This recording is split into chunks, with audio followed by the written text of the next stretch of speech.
Hi. It finally arrived, the highly anticipated autofocus 23mm Viltrox F1.4 lens for Fujifilm is here. And it's what we're filming this talking head portion of the video on right now. Let me say the wait was worth it. This does live up to the hype. In my tests with it so far, this might be the best low light and autofocus lens that I've used on Fujifilm thus far. Albeit it does come with some caveats that we'll talk about later on in the video. I've got a number of Fujifilm autofocus lenses, mostly in the budget range, as well as a number of manual non-Fujifilm branded lenses that I've reviewed over the past year that have all had their pros and cons. As of recent, the 18-135 has been one of my favorite lenses, and usually if I could only carry one lens with me, it would be this lens just because of its range, like I always say. And it's so useful, again, because you can go from pretty wide 18 to pretty telephoto of 135, so you have an incredible range on it, especially if you're going on a shoot where either you need a pack light or you just want to have as much versatility with the one lens without having to switch them out. It's an incredible lens.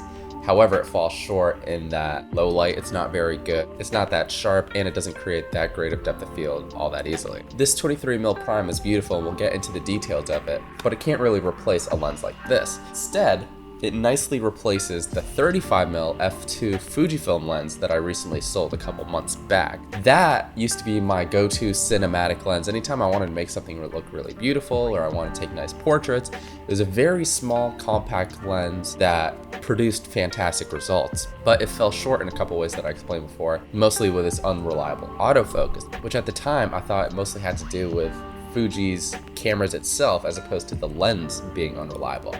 Ever since getting this Viltrox, I kind of learned, wow, Fujifilm lenses can be decent at autofocus, whether it's face and eye tracking or just simple zone tracking. It actually works relatively well if you have a good lens paired with it. And I'll show you some awesome examples of the kind of autofocusing you can get out of it later on in this video. If at any point you're interested in learning more about the lens, whether it's the details or the best prices, I've included an affiliate link down below that you can use. Doing so, as you know, helps support the channel and helps me keep making videos like this. I've been using the Viltrox 23mm for a few weeks now, so I'm going to tell you what I like a lot about it, as well as some of the shortcomings that I hope get fixed with a future firmware update. As is usual with these kind of review videos that I do here for lenses, we're going to start by looking at a cinematic video that I took using entirely with that lens. We're going to come back, look at some of those parts of the video in a little more detail, and we'll be able to determine if this is a good fit lens for you and your style of shooting.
So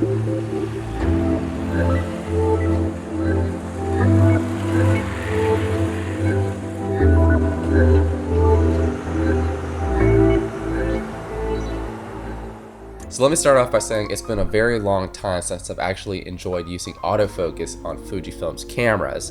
Back when I was on the Sony a6300, it wasn't perfect, but I felt it was a little better than it is with my current XH1 and with my X-T20. Before actually getting the XH1, I downgraded from the X-T30, which a lot of you might think is weird, but the benefits of having the IBIS here offset any shortcomings of maybe an older processor, older sensor, and I wish this lighting would not change so frequently because I actually like using natural daylight, but there's so many moving clouds outside. I didn't really notice those differences. I also didn't really notice any difference really in the autofocus quality. In fact, I thought this was better.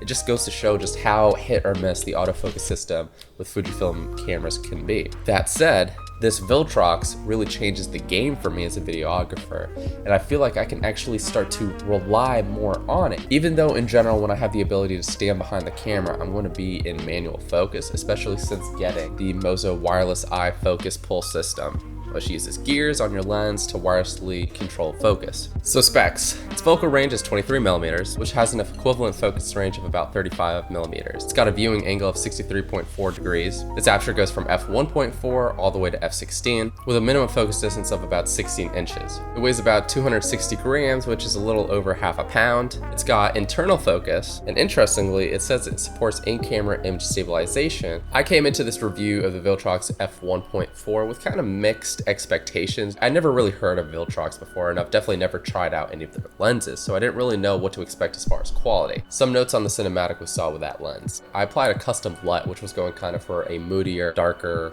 retro look. So I'll be comparing the raw footage itself that we got so we can get a better idea of the quality you get straight out of camera. Likewise, no warp stabilization was applied to any of the clips, but IBIS was enabled on the XH1, which I shoot most of my videos on. Now for a quick tangent. One of the most frequent questions I get on my videos, especially with my cinematics, is what music am I using and where do I get it from? So if you like checking out that cinematic, you'll also want to check out today's sponsor, Artlist. Unlimited lifetime music licensing for one low price. What's cool about their site is it has everything you need to really elevate your videos and take it to the next level. They've got a really easy to navigate music, sound effect, stock footage, library, which provides you with unlimited and unrestricted use in your videos. Doesn't matter if you're making it for a YouTube video, you're a Twitch streamer, you're doing it for a professional client work. These assets, when you download them, they're yours to keep. You can use them for whatever you want, even when your license runs out, which is really cool. I've actually been using Artlist and now their new platform, ArtGrid, which is specifically for stock footage, for the past 2 years, long before I was actually sponsored and approached by them. Why? Like I said, it's the simplest and easy to use, as well as it offers the best value. So here's the pitch. With a special deal they're offering my subscribers, you guys, you actually get 2 additional months for free when you sign up using the link in the description. So get creative, elevate your video production with some awesome music, stock footage, and sound effects. Thank you to Artlist. Again, you can check out that link in the description. So on to the quality of the lens itself. I mean, wow, like the biggest difference between this and the past few budget lenses I've reviewed more recently, namely, and this is not a direct comparison at all, this is probably my favorite. What is up with the exposure? I am all whited out. This is, what on earth? Brought it up to f1.8. Yeah, I'm gonna have to do a little bit of fixing in post. But like I was saying, compared to what I think is probably one of the best budget lenses, especially under $80, the 𝗿𝗺𝗀 25mm f1.4, this little lens, like I covered in my last review, packs a punch, but it's all manual and does come with a few shortcomings, including vignetting, and I don't really think it's a true f1.8. It doesn't really seem that great in low light. This 23mm Viltrox is, yes, more expensive, but it's got reliable autofocus, which adds to its value. And it also doesn't suffer from some of those more low budget issues, including light flaring, softness, and vignetting. Someone's rolling marbles upstairs. The Viltrox overall produces really sharp and pleasing images and videos. The f1.4 on it is incredible and creates amazing depth separation, even though this is kind of a wider lens. Obviously, the other benefit, like we said, is low light. Most of the shots in the cinematic are done between f1.4 and f2. And if you've never really had a lens below f2, it actually makes a significant difference just in that 0.6. It actually lets in a good amount more light. The other important part is the autofocus. It's reliable and fast for the most part. What impressed me the most, and I think one of the biggest advantages to having good autofocus, is the ability to have a subject walking towards camera and not having to manually adjust focus, and having a camera lens combo that's able to reliably track it as it's moving closer to the camera. I myself struggle doing it manually on a lens, and especially if you're hand holding it, you're gonna get a ton of shake if you're doing it. Applying this to professional work, the biggest benefit to me would be either shooting a wedding or similar client videos where you have a subject that's coming towards camera. Tied in with that, it's all done internally in the lens and it's relatively quiet. Compared to my 35mm f2, which this replaces, not only is it quieter, but like we said, it's way more reliable. That 35mm, which at the time when I got it was the best lens I had a major breathing, pulsing, whatever you want to call it, issue, where even though, like for example, when I would shoot these talking head portion videos, I couldn't have it on continuous autofocus. Issues like that will absolutely ruin your footage, and there are going to be times, like we said, where having continuous autofocus is going to have its benefits because it can actually do it better than you, especially when you're tracking a subject coming towards the camera. Something that the 35mm would never be able to do, but this Viltrox can do quite easily. The 23mm is a good amount larger in terms of size and weight, but I think it's well worth it considering the quality upgrades you get compared to that 35mm. So now for the things that aren't so great about it. Starting with what I think is most important, and that goes back to the amazing autofocus we were just praising. Yes, it's fast, it's quick, and it's pretty reliable, but it has two weird quirks which I found. The first is no matter what settings you have it set in your Fuji camera, and I've tried this also on my X-T20, even if you set it to the slowest setting as far as focus speed, this locks on quick. It jumps between focus points. It doesn't smoothly transition between them. Yeah, see, that's just way too quick, which is very unfortunate. I tried it a couple times in a few tests, and I wasn't able to change it no matter, like I said, what settings I set in the camera itself. In that sense, if you're trying to go for more of a cinematic and pleasing transition between your different focus points, you can't easily get that with autofocus on this lens. Another really weird thing, this might even be more frustrating, I don't exactly know how to replicate it yet, but it seems when you focus too many times, like if you're selecting too many different focus points, the autofocus will just completely stop on the lens and it'll just be focused on the last thing. And even if you move the camera to another focus point, you click on the screen, you click a shutter, it's not going to change the autofocus point. But again, I'm hoping a future firmware update can fix this. The last issue I have with this lens is its smooth aperture ring. I'm used to lenses that click into place. And I know some videographers do prefer having smooth ones, but Fuji cameras still do it in a step function in the camera itself, so you're actually not getting a smooth transition between them. So it doesn't actually provide any benefit to Fujifilm users.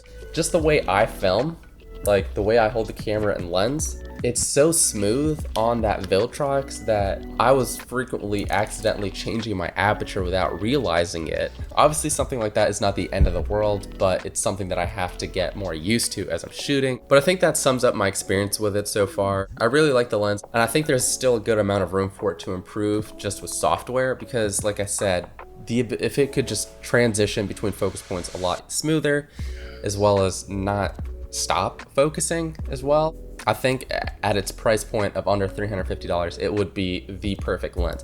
In fact, at this point right now, it might be, for high quality shooting, my favorite lens. It's definitely done a good job so far at replacing the 35mm. So to sum it up, excellent value out of this lens, and probably one of the best value autofocus lenses, under $350 for the kind of quality that you're getting out of it. Hopefully, like we said, we can get some nice firmware updates out of it soon that kind of fix some of those issues with the autofocus system on it right now. Again, if you're interested in the lens, you can check out the affiliate link below and help support the channel while doing so. Likewise, don't forget to check out our sponsor Artlist. You can see their awesome music, sound effect, and stock footage library to get a better idea for how it can help improve your video production. I have lots of other awesome Fujifilm, camera, and tech reviews coming up on the channel, so stay tuned for those. Be sure to subscribe if you're new. Let me know what your thoughts are on this lens in the comments below, and I'll be sure to check them out there as well. And until the next one,